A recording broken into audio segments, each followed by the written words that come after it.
I'm Ariel Demross, and I'm hosting a new podcast called Vice News Reports. With so much going on around the world, so many people telling you they have the definitive take on the news, we bring you to the news so you can hear it for yourself. From the newsroom that has earned more Emmy nominations than any other news team, this podcast goes where the story is, from conflict zones to the labyrinth of digital life. You've never traveled quite like this. Get the Vice News Reports podcast on the iHeartRadio app, Apple Podcasts, or wherever you get your podcasts. This is Fight Night, a new podcast from iHeartRadio. They thought he had robbed the deadliest man in this country. Guys who would not hesitate to blow your head off. This story from Atlanta, Georgia, has been reported for 50 years. But now, for the first time, you're going to hear what really happened from the people who lived it. Listen and follow Fight Night on the iHeartRadio app, Apple Podcasts, or wherever you listen to podcasts. In the U.S. presidential election campaign of 1884, Republican nominee James Blaine made hay of the fact that his Democratic opponent, Grover Cleveland, had fathered an illegitimate child with a woman he was not married to. In 1928, Herbert Hoover attacked his opponent, New York Governor Al Smith, as a drunk and claimed that as a Catholic he would be beholden to the Vatican. LBJ in 1964 painted Barry Goldwater as a racist and said a Goldwater presidency would lead to nuclear war. Personal attacks and aggressive posturing, even totally uncivilized behavior from candidates running for the presidency is, in fact, not actually a new development in American politics. Heck, in 1828, Andrew Jackson spread a rumor that incumbent President John Quincy Adams had been a pimp, and Adams responded by accusing Jackson of actual murder.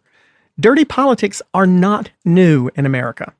But fast forwarding to the year 2020, in a presidential campaign that most Americans have resigned ourselves to accepting would be perhaps the most aggressive and dirty in any of our lifetimes. In a year when partisanship and polarization has so divided the American electorate, this week, Republicans and Democrats alike found, for the first time in years, something that most everyone could agree on. The first presidential debate between President Donald Trump and former Vice President Joe Biden was unprofessional, unproductive, unhelpful, and damn near unwatchable. I'm Clay Aiken. It's Wednesday, September 30th. For a second time in 4 months, Politicon will attempt to press pause this week. Pause on the posturing, pause on the outrage, pause on the hyperbole, and try to make sense of what we all just went through as a nation last night. To do it, we've called once again on our good friend, former Maryland Lieutenant Governor and former chairman of the Republican National Committee, Michael Steele, one of my personal favorites, who I hope can help us unpack what for most Americans was a very unsettling evening. Did Vice President Biden handle himself in a situation in a way that he could be proud of? Was President Trump's behavior a true reflection of how he thinks and feels, or was it the behavior of a desperate candidate who's only trying to say what he needs to win? What are both campaigns and candidates likely thinking today? Is there anything valuable or productive that we can download from the first face-to-face encounter between the two men vying to run the most powerful nation on earth? And if the potential leaders of our country can't even pretend to do it, how the heck are we going to get along? I had kind of called a pause back in June because the protests and the controversy and some of the rioting too after George Floyd's murder had just kind of really stressed me out and made me feel very upset about the future of the country. And I said, listen, I don't want to have arguments. I just want to talk to people who are willing to listen. And you came on and you were my therapist that week, really, and made me feel better. And I said, you know what? I'm just not the kind of person, honestly, who gets overly emotional about things and upset. I try my best to find the positive in things but last night was another one of those times where I thought, crap.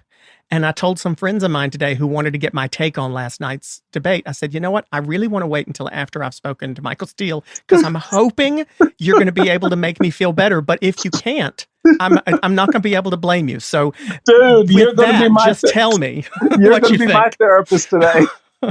Let's see. We'll see. I mean, did you get through the whole thing? First of all. Oh yeah. The whole thing. I think a lot of people didn't. Don't you?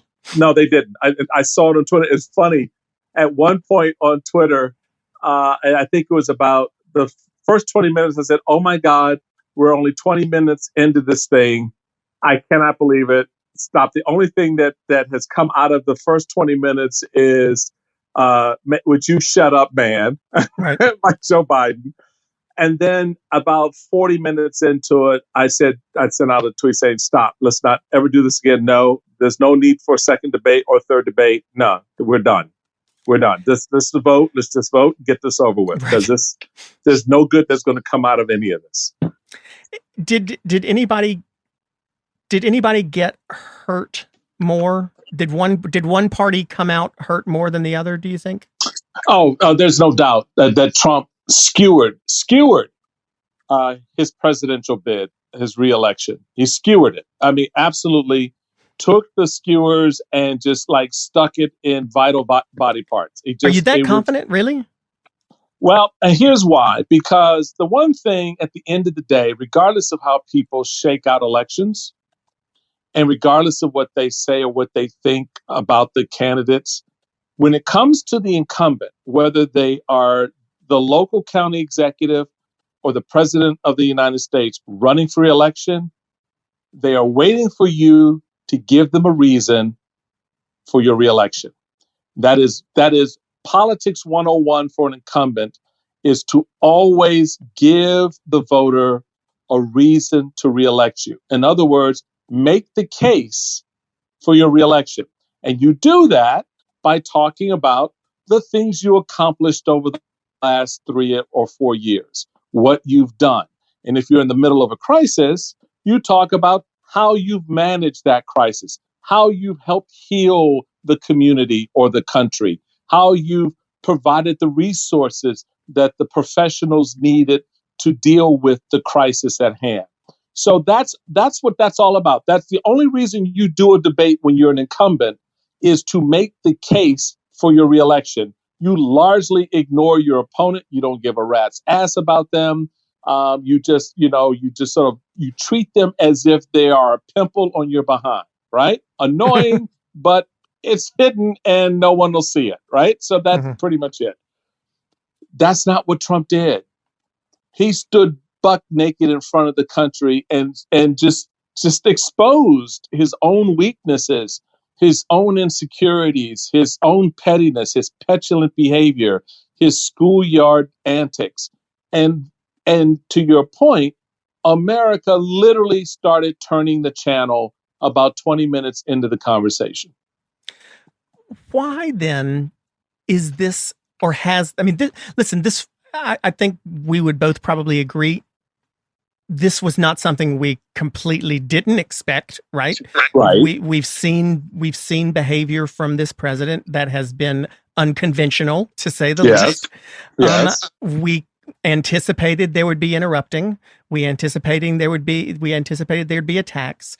This isn't new. Last night was not a new behavior from him.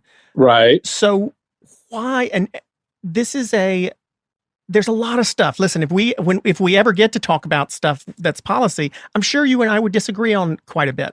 And that's fine. Reasonable people can disagree on a lot of things.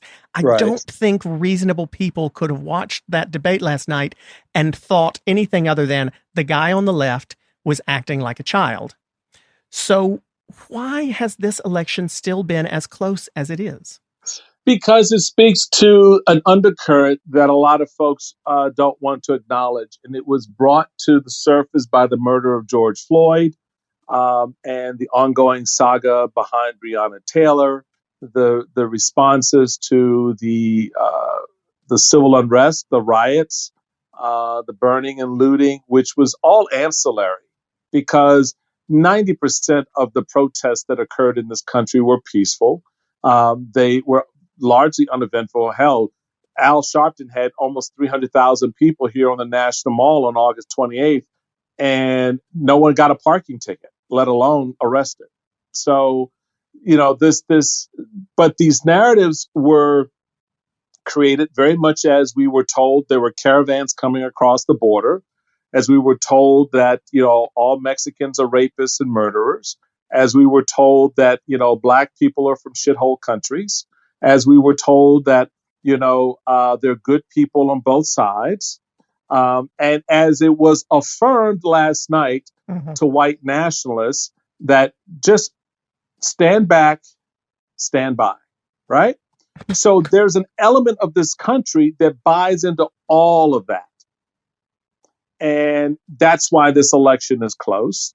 It is also close because we have reached the point in our progress as Americans where we take for granted our success. And when we find ourselves on difficult times, falling on difficult shores, we start to look for someone to blame. And so it is easy to point at others, whether it's someone who looks like me, who moves into a community that looks like you, or is someone who looks like our Hispanic cousins and brothers and sisters out there who move into neighborhoods where they aren't expected to be. You're going to look for people to sort of project your frustrations on. And Trump was the avatar for that in 2016. And he has been able to manipulate that continually over that time, since that time, to what we saw last night. So that 40%, that 40% of people out there who stand by him, they'll tell him, the tax cuts. Well, a lot of those people are talking about tax cuts they didn't get a benefit from. Mm. A lot of those people are talking about, Supreme Court justices. Well, Supreme Court justices, I keep saying this, Clay, they're not going to overturn Roe versus Wade. I'm sorry. You could put Barrett on the court all day long. Trust me on this. This woman, what they don't know about her is, yes, she's a Catholic, and yes, she's a conservative, but she's a charismatic Catholic. And the tenets of their tradition inside the Catholic Church. Hell, the Pope appointed one of the members of their community as a bishop. That should give you some idea. Well, I want to come back to the Supreme Court thing because I had a very different viewpoint after last night's debate. But so I want to come back to that. But you did say something a minute ago about Trump being the avatar and people of people needing someone to blame, and it makes me ask this question: is there a risk that liberals, my side of the aisle, Democrats, are doing in a way the same thing by blaming all of this on Trump, when the reality is, perhaps, I'm asking if the reality is that once Trump is no longer president, please, Lord Jesus, that the problem won't be gone away. I mean, if there are 45% of the country that believe what he's saying and want what he's saying and won't leave him even after something last night, if he's gone, that's not going to all of a sudden make them be willing to like Joe Biden or anyone else, really, right? I mean, are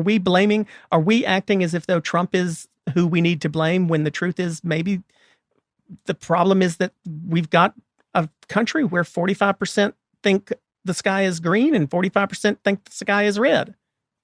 I think your analysis there is spot on. I think it's reflected in the fact that we've already seen elements of this inside the Democratic Party. It's called Occupy Wall Street, and it's called Bernie Sanders. Bernie and Donald Trump are two sides of the same populist coin. And a lot of people don't like to hear that, particularly some of the Bernie Sanders folks, because they're like, we're not compared to Trump. You compare us to Trump. I'm saying, well, because you guys meet at the same spot about how you look at government, how you look at corporate America, how you look at Wall Street, and to some degree, how you look at I want things my way and don't care how anybody else feels. Exactly. And that is a big part of all of this and how it all plays itself out. So you're exactly right that the reality for a Biden-Harris administration is that, and it's a harsh, cold reality on two fronts. One, Donald Trump will be a former president of the United States with a Twitter account. Okay, so let that sink in. And perhaps a TV news network. not perhaps. Yeah, right. Not perhaps.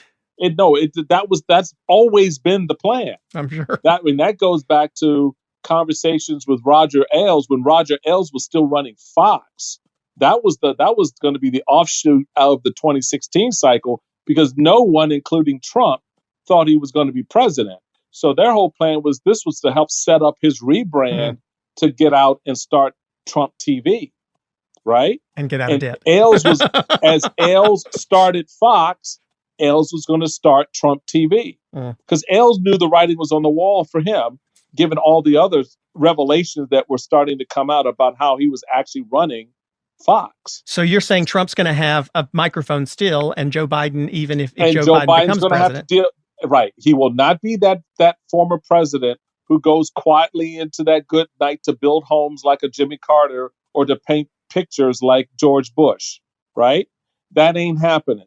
Donald Trump will be an aggrieved, angry former president who feels that he got robbed of the presidency and will tweet about everything that Joe Biden does. He will regale us with new episodes of Burisma. He will regale us with new episodes of conspiracies, backed up and promoted and stoked by white nationalist populists around the country. Like, I don't even want to use their names because I don't want to give them any more power. Yeah, we heard them. We heard their name last night. So right, and that's enough. About, yeah. And so, you know, the reality of it is, that's number one, and number two, you put your finger on it. He's going to have about 40% of the country who still are hanging out with the guy he just fired. So, what worries you the most? Then it doesn't sound to me as much like you are as worried that Trump might win, but are you worried? Did what at the end of that hour and a half that felt like 4 hours, did you walk away most worried about? Oh, we're so effed. Yeah, right. Is it because was it the statements about yes, the stoking, the not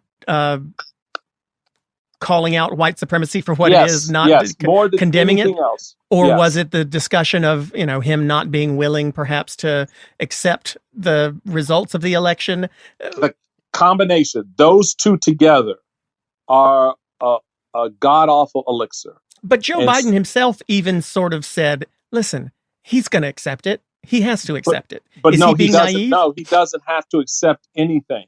That's the point. That's always the point with Trump.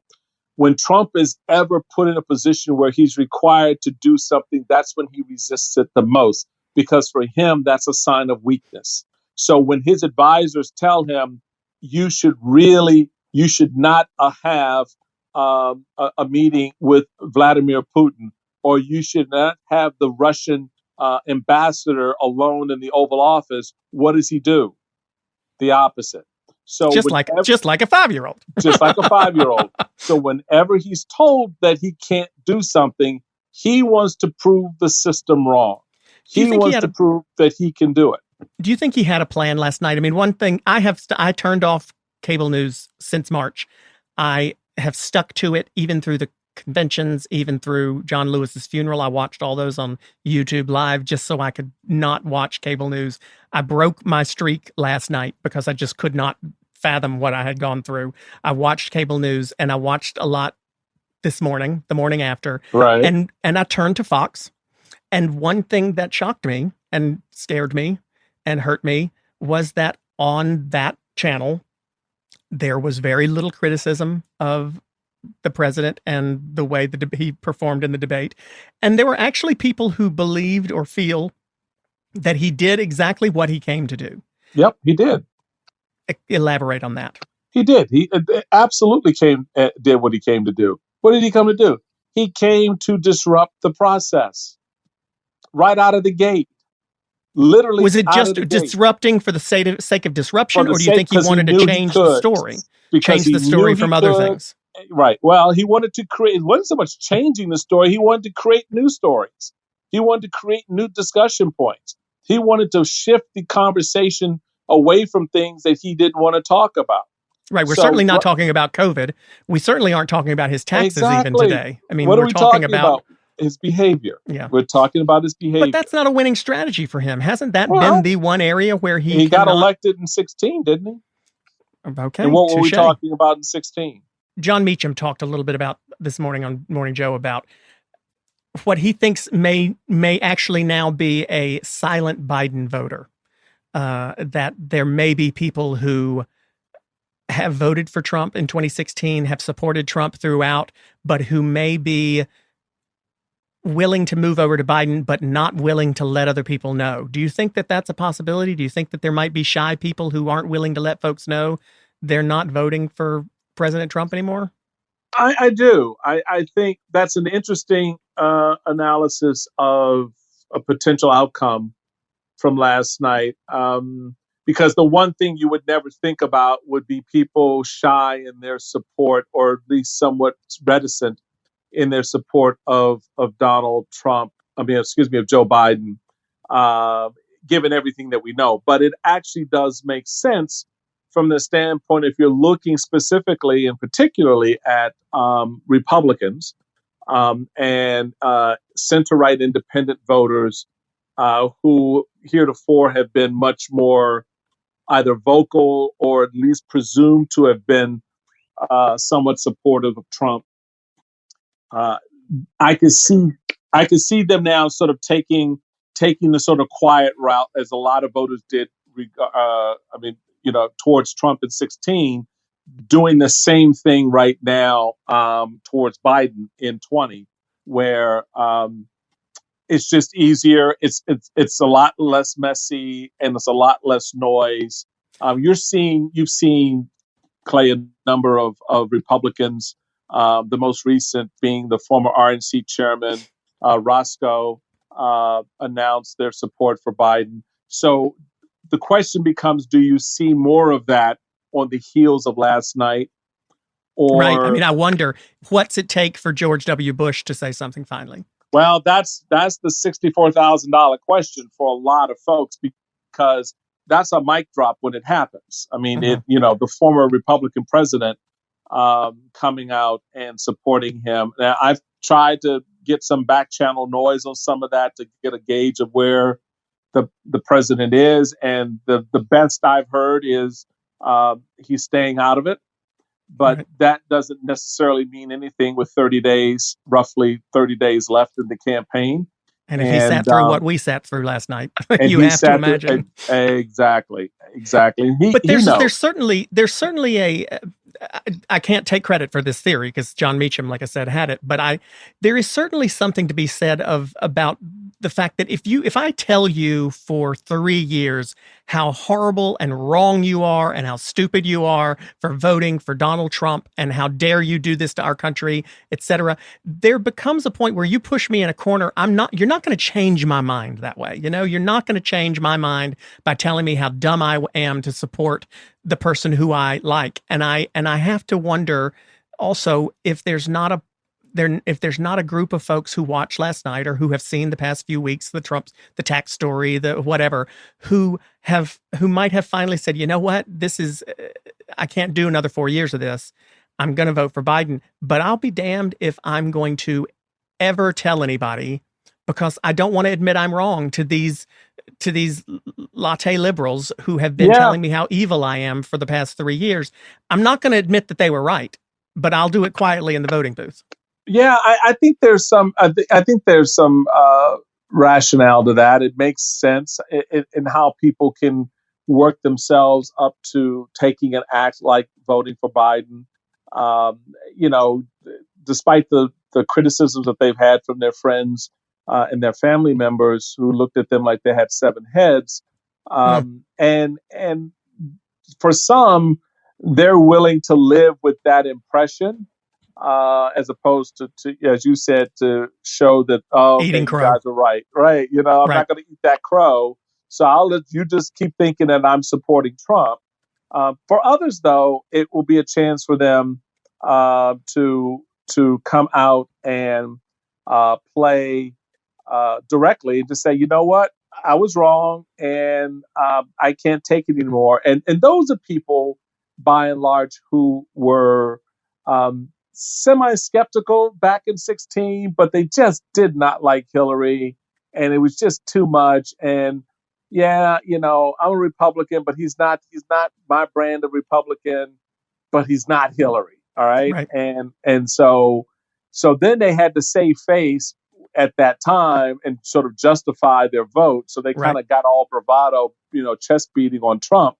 And then, a year to 2 years into that, they were like, oh, crap. I mean, once you're on the boat, it doesn't really matter if it's sinking. You've got to go. And I've said all along, I don't think that my party and my fellow Democrats have done the smartest thing by not allowing people the opportunity to change their mind and instead attacking them for their position. Because I've long believed that if you let people come, they'll get there if you let them. But if you keep on berating them for how horrible they were in the first place, there's no incentive.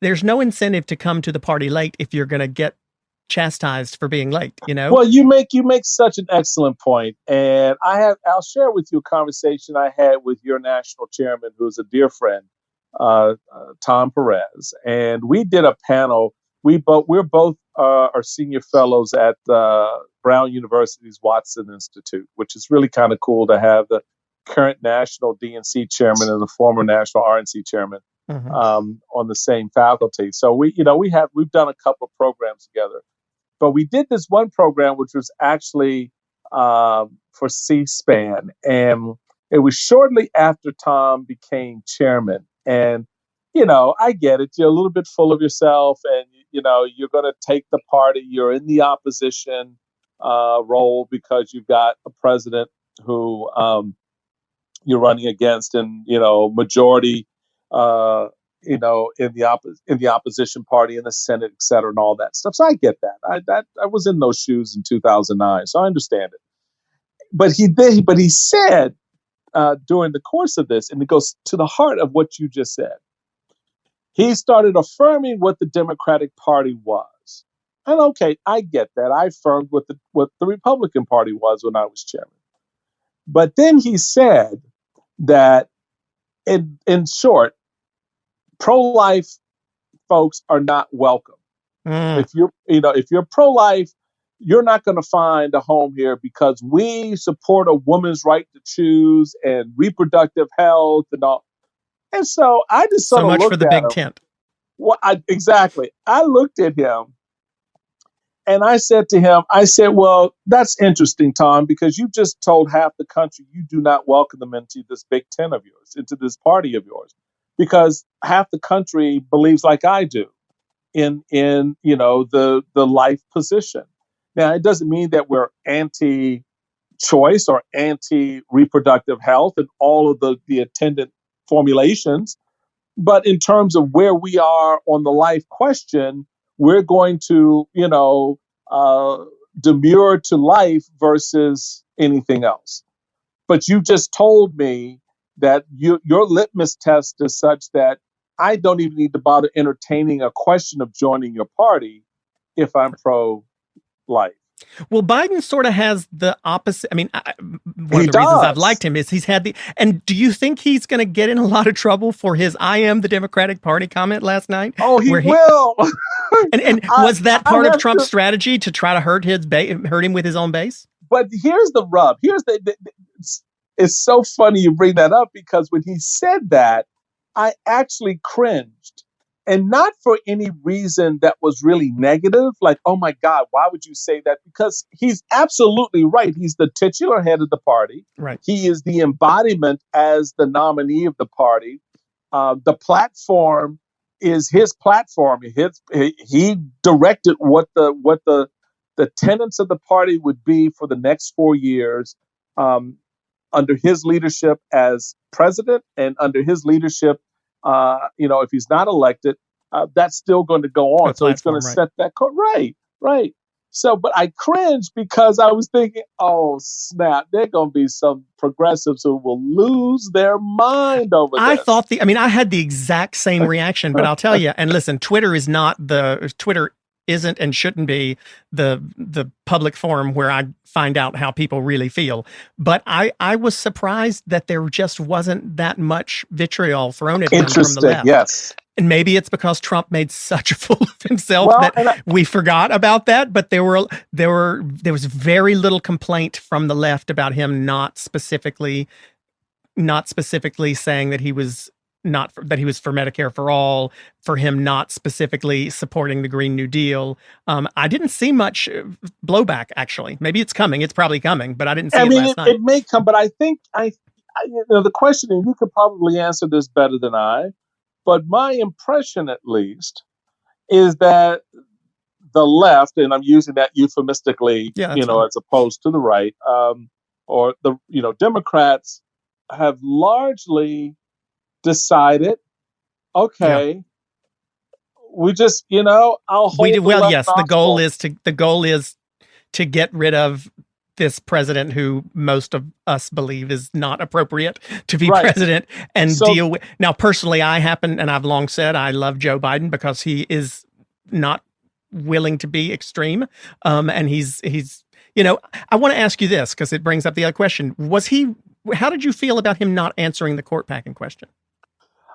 That was funny you should ask that, because that was actually another cringeworthy moment for me.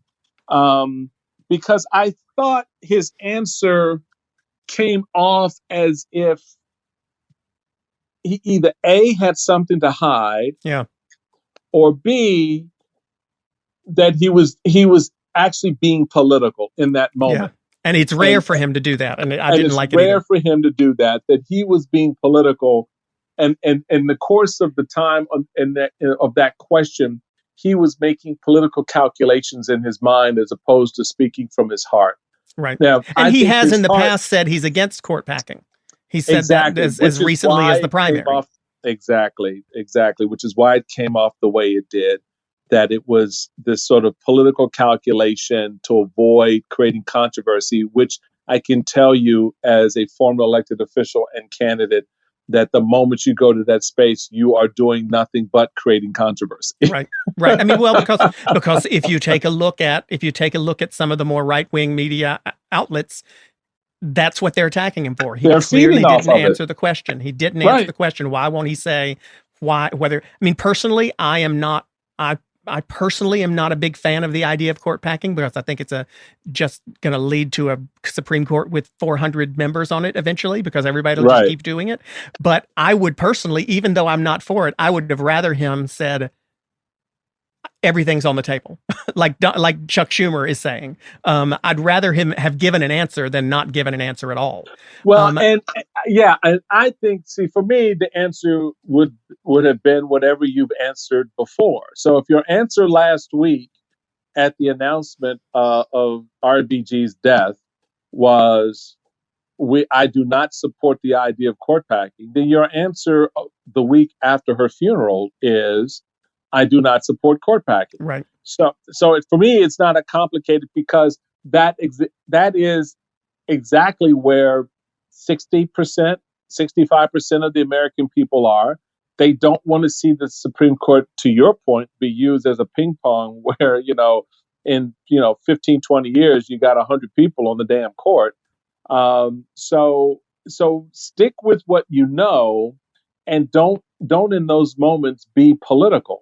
And I think on that question, which was the only question of the night where I felt that he actually made a political calculation that I think will come back to bite him. What does he need to do differently next time? And actually, you know what? The next time is going to be interesting because the dynamics will shift because it's a town hall. Right. So a moderator will be actually an ancillary player. The voters will be the ones asking the questions. So that's going to be his strength. But when he gets to it, and I agree with that, and probably Trump won't be able to talk over the town hall questioners. Well, he might, but it'll hurt him more for sure. Exactly. But let's look at what I said to somebody the other day. Kristen Welker has probably turned her phone off and left the country because she's looking at this third debate and saying, "I want nothing to do with that crap." When they get back with Kristen Welker at the end of October or towards the end of October, and it's just the two of them together. So either the question I'm asking is, what does he need to do differently next time in the same setting, or what should he have done differently last night? I don't think there's nothing more that he could have done differently that would have changed the outcome, because as you saw, even Chris Wallace couldn't get the president to abide by the rules that his own team had agreed to. Did he hurt himself by saying "shut up" and calling him a clown? No. In fact, if he said it the first time, yeah. But after 15 attempts to engage a conversation and being interrupted and cut off and belligerent responses from Trump, yeah, everybody in America, because I can tell you by the time he got there, I was using all kinds of words that I was through the screen. I was through the screen. I wanted him to pick the podium up and throw it. But I wonder how people, and listen, I still don't know who undecided voters are at this point, but I wonder how people who are waffling, people whose votes are soft, I wonder how they saw it. And they saw it the way you saw it. I mean, their colorization of this is no different from yours, because those people who are soft, they are more than likely leaning Biden anyway, and they're not. And by that I mean that yes, they were with Trump, but Trump has done enough to move them off of him. We've seen that reflected in national polling, which I'm not an advocate of national polling, but this election has sort of rewritten the script on those because of the level of consistency. Why national pollings have always been a problem is that they're like a roller coaster. They go up, they go down. It's like, my mood changed today. So today I support candidate X. And then tomorrow's like, oh my God, I had a bad lunch, and today so now I'm supporting candidate Y. But this has been consistent from about May, with a high single, low double-digit lead for Joe Biden. So I think a lot of this conversation around people who are soft are folks who are now just looking for the final reason to say I'm supporting Joe Biden. And I think last night gave them 101 reasons to do that. And you'll see that, I think, reflected in the post-debate polling. Hi, I'm Ariel Demross, and I'm hosting a new podcast called Vice News Reports. With so much going on around the world, so many people telling you they have the definitive take on the news, we bring you to the news so you can hear it for yourself. From the newsroom that has earned more Emmy nominations than any other news team, this podcast goes where the story is, from conflict zones to the labyrinth of digital life. You've never traveled quite like this. Get the Vice News Reports podcast on the iHeartRadio app, Apple Podcasts, or wherever you get your podcasts.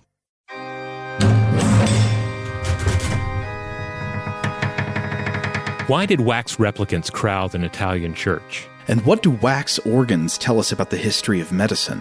Why does the Minotaur still intrigue us? And why would its bovine mouth crave human flesh?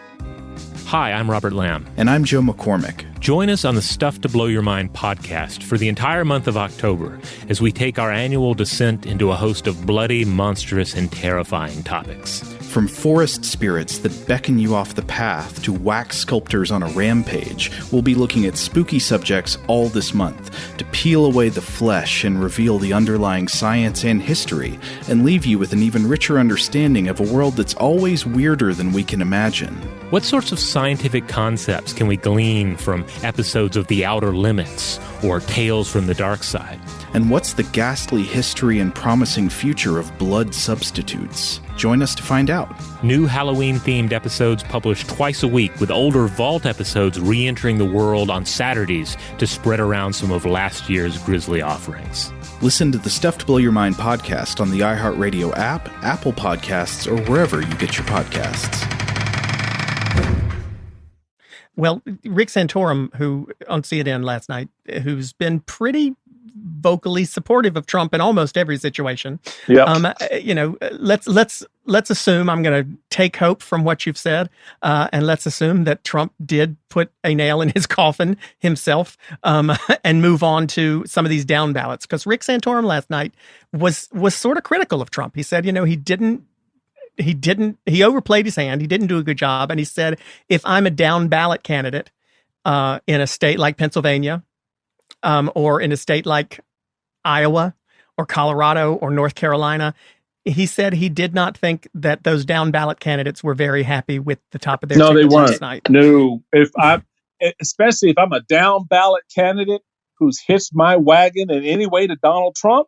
So guess what question I'm getting asked by the local press today? Of course. So, do you agree with the president in his support of white nationalism? So if you're John James running for the U.S. Senate in Michigan, and you got the city of Detroit sitting in your backyard, what's your answer going to be? Since you've already glommed on to Trump, and you've already embraced him in some form or other to get through the nomination process and I think Trump wound up in doing it. He's an African-American candidate. So what's he going to say? What's Tom Tillis going to say in North Carolina? Right. Well, see, those are the ones that John James, with all due respect, doesn't have as close a race as Tom Tillis and Joni Ernst, though. But Joni Ernst, we're talking about 2, if that. Yeah, well, Joni's in Iowa. Iowa is a safe Republican state, isn't it? Yeah, but it shouldn't be. I mean, it should be. It should be a safe Republican state. Right. But for her, what does she do? How does she respond? Or are we just going to hear them be quiet and they're going to try to be quiet every day? They're going to try to be quiet, but the press is not going to allow it. It's just no way. There's no way in hell you can get away from taking a position on what happened on that stage last night with respect to white nationalists if you're running for the United States Senate. Tim Scott's not running. Tim Scott's not running this year, but he gave it a shot to take a position. And your thoughts on what he said? Did you hear his response this morning? No, what was his response? His response to Trump not being able to condemn white nationalists. He said, and I'm going to have to paraphrase because I don't have it in front of me, but he essentially said, I think he misspoke. I think he was trying to answer something different from Chris Wallace, and he misspoke. If he misspoke, I think he needs to correct himself. If he doesn't correct himself, then I guess he didn't misspeak. Oh, that's such bull. I don't know exactly what it means, but it was surprising to be so weak. It's tepid, and that's why Republicans are going to lose the Senate. And that's why guys like Scott and others think that they're going to be able to escape by. He ought to pay very close attention to Tim's what's his name? Lindsey Graham. Thank you. I'm all over. I was having to read your mind there, though. But you're talking about the same state who is on the ballot. Pay attention to that race, because trust me, that brother who's running against Lindsey, Jamie Harrison. Trust me, if he loses this one, guess who's up next? Yeah. So he better be paying close attention, because the reality of it is you're not going to be able to get away with that. You're just not going to be able to get away with soft peddling. Oh, well, I think he misspoke. Really? How the hell do you misspeak on white nationalism when you are asked the question 3 times? How do you misspeak? Well, I think that they're arguing. I think Jason Collins said today for the Trump campaign said that what he meant was stand down and stand by the wayside. Please. I mean, yeah, we can all choose whether or not we want to believe that. It may be spin, but I wanted to be fair and tell you what their argument was. Clay, you know what the answer is to the question: do you condemn white nationalism? Yes. That's right. The answer. End of. There is no stand down and stand by, stand back, raise your pant leg. No. What do you think the campaigns are doing both right now? I mean, after they walked off that stage, I have a feeling, and I wouldn't blame him. I have a feeling Biden might have put a fist through a wall somewhere. But but what are the campaigns doing after that? Do you think the Trump campaign really truly feels good about that perperformance? No, they don't. I know they don't. Nope. What do you think they're thinking or trying to do? I can tell you what they're thinking because I've listened to a number of them already, and they're concerned. They're concerned because the president. That's why I used the term that I used. The president skewered himself. I mean, it's one thing to be skewered by your opponent. That you can recover from, right? Right. But when you take the skewers and you poke them in your own eye, you take the knife and you cut your own flesh. That's hard. That's hard to come back. It's hard to repair from. Yeah, it's hard to repair from because everybody's like, "Well, you did this to yourself." So now we're going to use your words against you. So, what kind of TV ads do you think the Biden campaign is going to be making for the last 3 weeks of this campaign? I mean, listen, if I were them, I'd just run 1-minute clips of the debate, let people see it. You do 1 minute. You do 2 ads. One ad is all of the interruptions and the brutishness, and you just let it play. And in the last 10 seconds, it says, "And this is how he's run the last 4 years of our government." Do you want to know? Vote Joe Biden. You don't know. You don't have to ask them, do you want another 4? You just say, this is how he's run the government for the last 4 years. Vote Joe Biden. Boom, You're done. And the second ad is the exchange between him and Chris Wallace. And you play that out. And at the end of that, the voiceover comes on exactly what I said to you. So the answer to the question, do you reject white nationalism, is yes. Vote Joe Biden. And it's not complicated. Yeah. And the country sees that and they go, yeah, well, I can't argue with that. Well, I want to get on to, I totally agree. I want to get on to our quick fire questions in a second, but I did say I'd come back to the Supreme Court confirmation just briefly because I just wanted to say myself, after last night, I sort of, personally, we can disagree. It's fine. I'm not happy at all by the pushing through of this Supreme Court nominee, and right. I consider it hypocritical considering what was done in 2016. But I will say last night, I sort of had to, and I'll get hate mail for this, for even saying it, but I had to concede a little bit. I understand, because I think that Mitch McConnell has calculated already he's going to lose the Senate, he's going to lose the White House, and his party is going to have no power for at least the next 2 years. And at this point, it feels like it's a calculation for, I have to get it done. I mean, I was always sort of curious, why would they want to have the vote before the election? Because if you do that, you take away any incentive for anyone to vote for you. Hold it after the election so that people want to vote, so that they get their way. But the fact that he's pushing it through before the election sort of makes me think he's already baked into the numbers that he's not going to be the majority leader come January, and therefore he wants to get this nominee put through, so at least he's got a swan song. I can't see any other reason than he has already calculated how this is going to play in November. Do you think that's why they're doing it early? No, I mean, I think that's partly it, but there are a handful of other reasons for this strategy. The calculation, Mitch McConnell, by and large, still believes that they can salvage the Senate. At least right now, he knows he's got a couple of guys on the bubble, but he can afford to lose 2. And they're banking on folks sort of. Again, this is pre-debate. All right, so the debate changes, and we'll see how much it changes calculations by how people speak and move over the next week. But the calculation was, we'll probably take a hit in a state like North Carolina. We'll probably take a hit in Maine. But we've seen just in the last week, the gap in Maine moved from 12 to 5 for Susan Collins. So she's down now only by 5 points, whereas 10 days ago it was 12. So he knows how that fluctuates.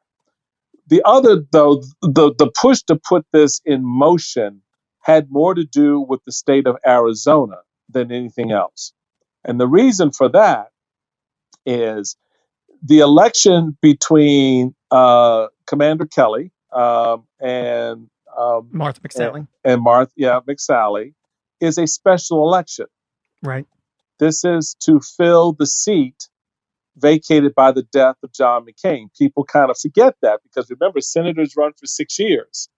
So this is to fill out the remainder of that seat.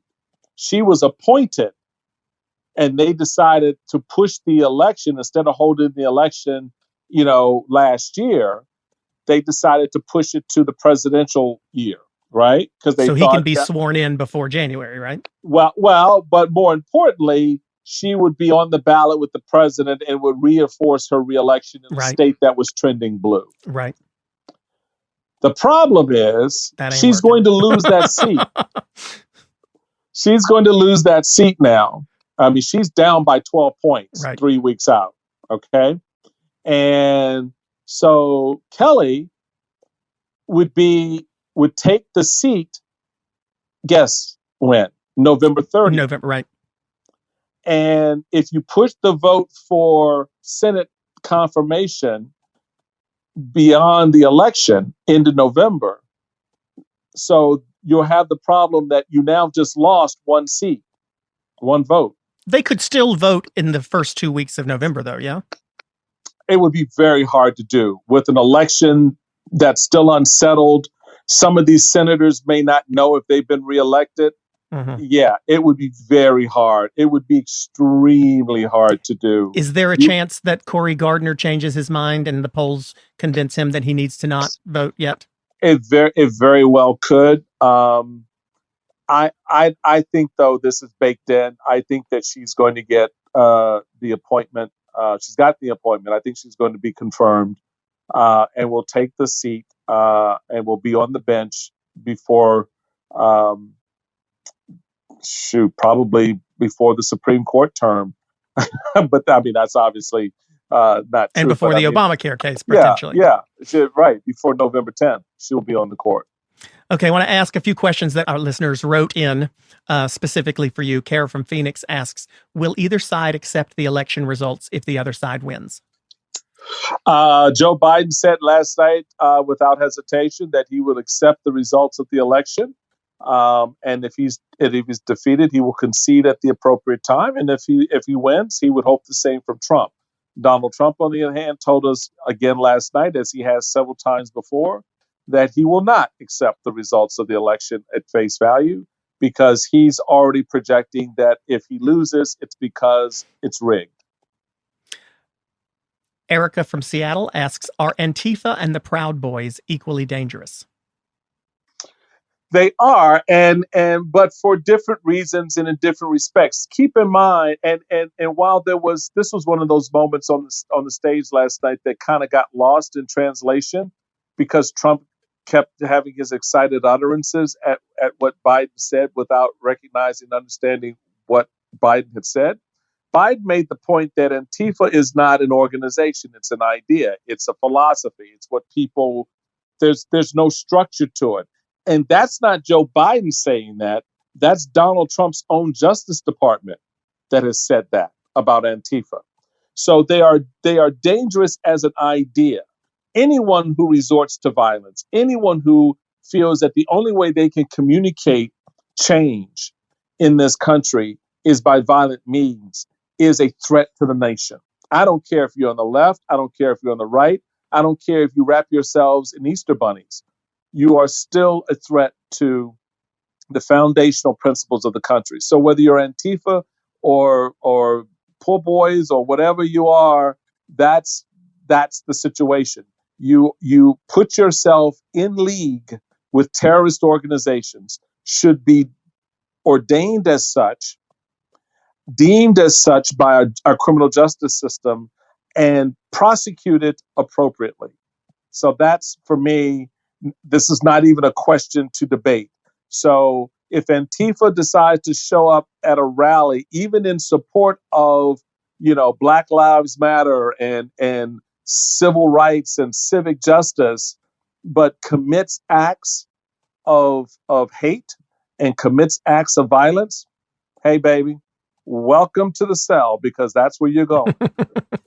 Okay, two more. One more, and then one that I'm not going to make you answer, but I'm going to ask anyway. Brian from Charlotte asks, was it a mistake for Biden not to hit back at Trump last night? No, I don't think so. Because, sometimes, and it goes back to when you were in school, and you and I've actually kind of talked about this before, about the bully, right? Mm-hmm. You were bullied as a young boy. Mm-hmm. I was bullied as a young boy, right? And sometimes that moment comes when the bully overplays his hand. Mm-hmm. And all the other kids on the schoolyard, for the first time in some cases, realize this guy's a real a-hole. This guy is a real jerk. This guy is a bully. And the reason they realize it is how you took your stand. Right. You took your stand and you said, this far, no further with your kind, right? You didn't have to raise your fist.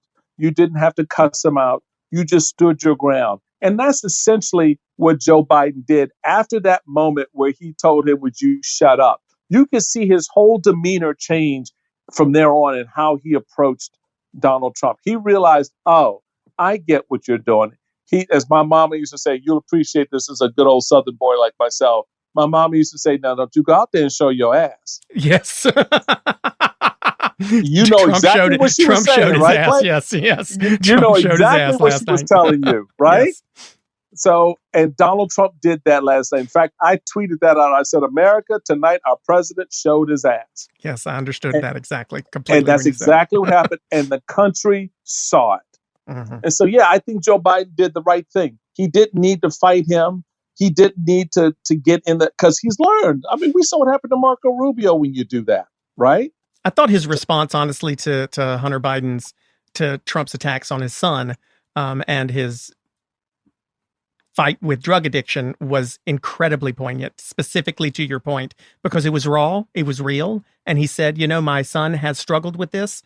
Like many other people, many of you who are watching have family members who have struggled with drug addiction. He has combated it, and I'm really proud of him. And I thought that could not have been a better response, because it was exactly what you said. It was letting people see Trump for what he was, a bully. Hey, Clay, here's the the typical irony with Donald Trump. What was his what? No. But better than that, what was his brother's problem? Oh, yeah. He was an alcoholic. Well, right? He doesn't see these things. He doesn't think about that. And he also doesn't think about the fact that what he did and how Joe responded just made him look worse. And I don't think he right. So, he cast these aspersions on people, and those of us who've known him and have watched him, especially over the last, it's projection. When Donald Trump says something negative about you, it's typically he's projecting what he thinks about himself or something that's personal to him. So when he goes after Joe Biden's son for his addiction issues, he's projecting the addiction issues he had to deal with in his own family. I mean, his niece shared a lot of that storyline with us, his own sister. So we know what the man is. And I think the country for the first time saw a president who was not only unhinged, but was incompetent to sit behind the resolute desk. And it doesn't matter anymore, Clay, whether you get a tax cut or you like the regulatory reform or, gee, I really am an Amy Comey Barrett fan. Doesn't matter anymore, because at the end of the day, that individual behind that desk is an extension of us. It's not being an avatar.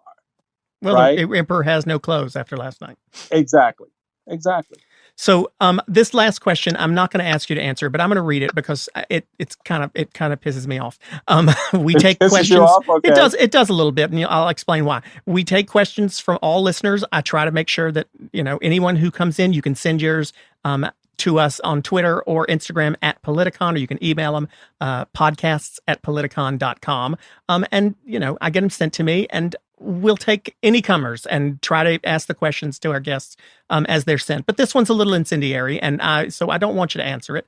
I'm not going to say who it's from. Well, it's from a listener in Columbus, Ohio, who asks, when are you going to come out as a Democrat? And the reason I don't want you to answer that is because it leads me to ask you a different question, which is why are we looking for purity tests from our politicians? I mean, I have to assume that was written by a listener who doesn't like the fact that you, as the former chairman of the Republican Party, are not willing to support the current Republican nominee blindly. I get a lot of crap. I'll probably get crap for being nice to a Republican on the myself today. But it's so unfair to assume that we're not multidimensional people. You can be pro-life and still not be happy with this particular president. You can be a Republican and not be happy with this particular president. It's unfair to assume that because you don't like this particular president and the way he's done things, that you are all of a sudden not qualified or not good enough to be a Republican. And it's unfair that because I don't want to pack the court, that I'm not liberal enough. I mean, I'm pretty damn liberal, but I'm not. Yeah, no, you are unreasonable. But I'm not unreasonable, and I don't want to destroy democracy. And so, what is that problem? Why are we looking for that purity test that listener asked?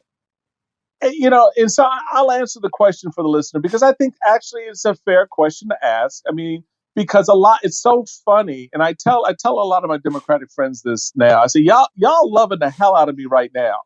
I said, but let me tell you, if Joe Biden becomes president, y'all gonna hate my guts. Because I won't hate you. I'll just disagree with you on policy instead of politics. I say that euphemistically, but I just say you will find that we will be disagreeing a lot on economy and environment and all this other stuff. But here's the rub. I think the underlying point of your question is an important one, and it really kind of speaks to how our political landscape has shifted in a way that the tribalism demands allegiance. And that, if you, and you put it very well, if you believe certain things and yet you speak in a way that, doesn't fit the characterization of people who you think believe those things, right? Mm-hmm. So in other words, because you're pro-life and pro-Second Amendment, which I am, and free market and all of that good stuff, people have worked up in their head what a Republican sounds like when they speak about those things. So when I start talking about poverty and the poor versus programs even like opportunity zones, which I'd find, but that's not really helping poverty. That's not helping the poor so much. People kind of they get that Scooby-Doo moment. They go, it's like because poverty tends to be a watchword for liberalism. Is that what you're saying? Yeah, because poverty is a watchword for liberalism, and poverty is a watchword for Black. So even though God forbid you be a Republican who wants to help people who are poor. Exactly. So you're Black and Republican and you care about poor people. That's not right. There's something wrong here. Well, so it's how our politics have gotten twisted. And you make the absolute point that it's not my politics. It is my compassion. It is my value set. It is how I was raised. Now, I was raised in a Democratic household. My mama and my daddy were Roosevelt Democrats. I was only the second Republican in my family. My aunt before me, my daddy's sister, was Republican, and no one talked to her. So that's why nobody talks to me in my family. Right. So, and you grew up in the opposite household, right? But your mama raised you well. Your mama raised you to be a decent human being. Your mama raised you to see value in other people. Your mother didn't raise you to discount someone because they didn't look like you, sound like you, walk like you, etc. She raised you better than that. And so when you now bring that lesson to your politics, people get confused because, well, you're a liberal and you're a white Southerner. How does that work? Well, and I'm not willing to hate you because I'm not willing to fight and hate you because you don't agree with me on everything. Everything, exactly. And the art of consensus, I don't use the word compromise anymore because it's become such a pejorative in politics. People just automatically, reflexively react to it. But the art of consensus allows us to bring those values into the conversation, to bring it into policy making, to bring it into legislative efforts in a way that we can work towards the better angels in each of us, even though we stand on opposite sides of this issue.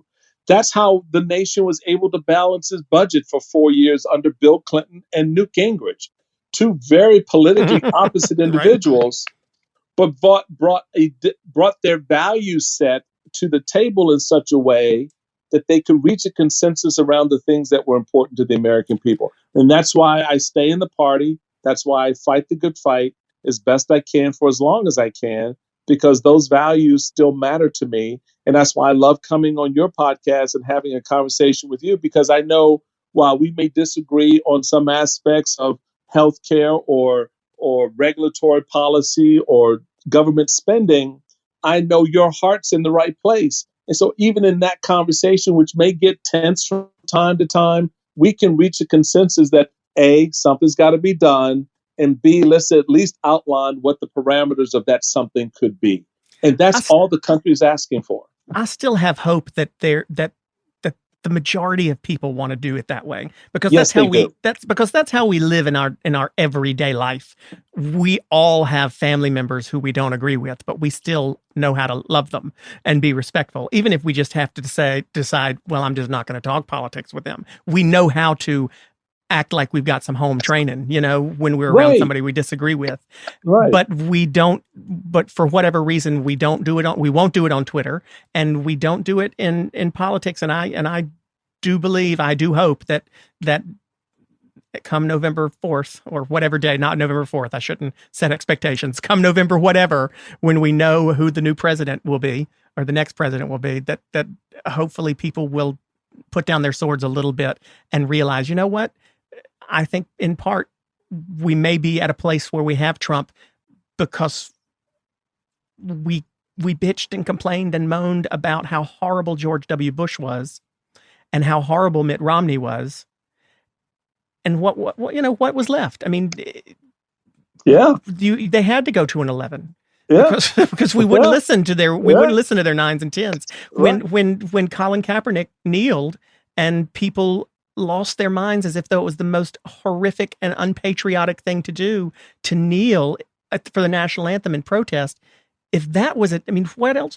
We tried to protest by kneeling peacefully. You didn't listen. We tried to march. We talked about this last time we were here. We tried to march, and you didn't listen. So what's left? I'm not condoning riots, and I know you don't either. But I do understand that we're at an 11. What's next? Break the knob off. And I'm hoping is we to learn to turn the volume down before we break the volume knob off, and we're screwed forever. And I agree with that 1,000%. And what people who are, and you don't have to be a student of history as much as just go back and look at the latter half of Dr. King's life and listen to his message. Dr. King, the preacher of nonviolence, recognized at a certain point the value of that protest, and folks, taking to the streets in a way to express, okay, you put it well. I'm shouting at you, I'm screaming at you, I'm standing here politely, I'm not trying, and you still are ignoring me. So at a certain point, the community realizes, I don't have your attention yet, do I? Right. And so let me get your attention so you can focus on my pain. And that's all the Black Lives Movement was always about. You're killing our young boys. Can you feel my pain? I mean, this is not the pain of a Black mother. This is the pain of a mother who happens to be Black, and yet you still ignore it. So yeah, we're now going to emphasize the Black part because you're not treating me as any other mother would be treated. Right. And so that changes the dynamics after a point when you continually, show your disregard for Black life in the way that it has. And yeah, I'm sorry, at a certain point, look, you're either going to let someone wail on you, or at some point you're going to, when they raise up their fist and they bring it down, you're going to stop it with your hand, and you're going to take your other hand and you're going to punch them. Mm-hmm. Well, last night, I've said over and over, I keep beating the hell out of this metaphor, but last night, the volume knob is as far as it's going to go. So either we have to learn how to turn it down so that we have a little runway left when we want to get angry, or we are just going to choose to turn it further and break it off, and then we won't even be able to turn it down anymore. And I think that last night, I hope, I keep saying this all year, I've said it, I hope that last night was the bottom. It felt like it to me. But I certainly hope that it was. Can I say something? Please. There's more bottom to come, baby. Shit. I was about to wrap this thing up and say, Michael Steele, thank you so much for making me feel better and lowering my blood pressure. But then it just jacked all the way back up again with that. So I trust you, and I believe that you may be right. And it's 2020, so I don't dare pretend that it's going to get better. But I hope you're wrong there. I hope I'm wrong too, but 2020's been a bitch. So 2020 kiss my ass. I cannot wait for it to be over. I said last week for Rosh Hashanah, I'm thinking about becoming Jewish just so I can have a new year starting now. Michael, thank you so much. You did help lower my blood pressure, and hopefully our listeners too. So thank you so much. We'll definitely hear from you again, and hopefully next time it won't be because my blood pressure medication wasn't working and I needed you to help me out. But Michael Steele, thank you so much. I appreciate it. You got it, buddy. Take care. 13 Days of Halloween. A remote hotel, the most unusual guests, a tour guide that can't be trusted. And the newest arrival is you. Why are you here again? They sound like someone you trust. I know you can hear me. Starring Keegan-Michael Key as the caretaker. Please make yourself at home. After all, this is it. One story each night, starting October 19th and ending on Halloween. From iHeartRadio and Blumhouse Television, listen to Aaron Mahnke's 13 Days of Halloween on the iHeartRadio app, Apple Podcasts, or wherever you get your podcasts.